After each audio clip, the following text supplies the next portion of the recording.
Welcome back to part 2 of Nature Garden Live 2020.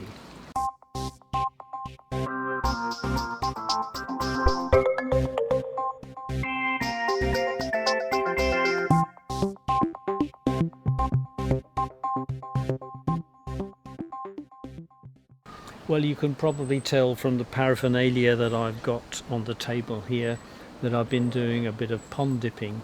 And I've got 3 samples that I've taken, one from the bottom of the pond with all the mud and slime, one from the shallows with the gravel area, and one from my mini pond. And I'm going to compare and contrast all 3 of them to see what difference those sources make. I'm using my Blackmagic Pocket Cinema camera with a macro telephoto on it to give us what I hope will be some good pictures. And I'm underneath this umbrella to minimise the reflections that would inevitably come from the top of the water in the sunshine. So without further ado, let's have a look at what I found.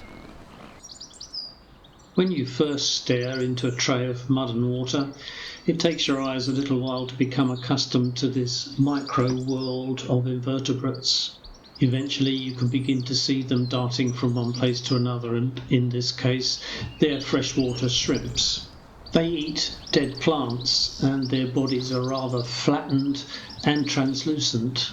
Because they move so quickly, I've slowed this film down to half speed. In this black and white clip you can clearly see on the left hand side a small shrimp caught in the surface tension of the water. Its body shape and translucence are clearly visible. This hog louse is much easier to see because it's significantly bigger and it moves more slowly. Like the shrimp, its body's flattened, this time from top to bottom but not side to side like the shrimp. It too crawls along the bottom of the pond, eating dead plants. Aquatic worms are generally beneficial for any pond.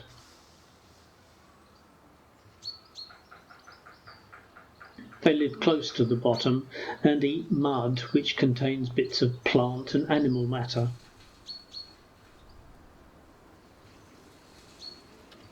They keep the soil moving as they eat, which is important in keeping ponds healthy.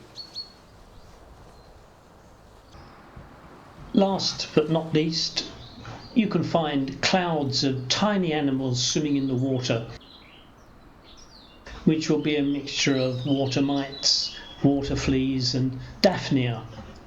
These two have a translucent exoskeleton. They come in 2 sizes, Daphnia pulex, which are small and most common, and Daphnia magna, which are the large ones.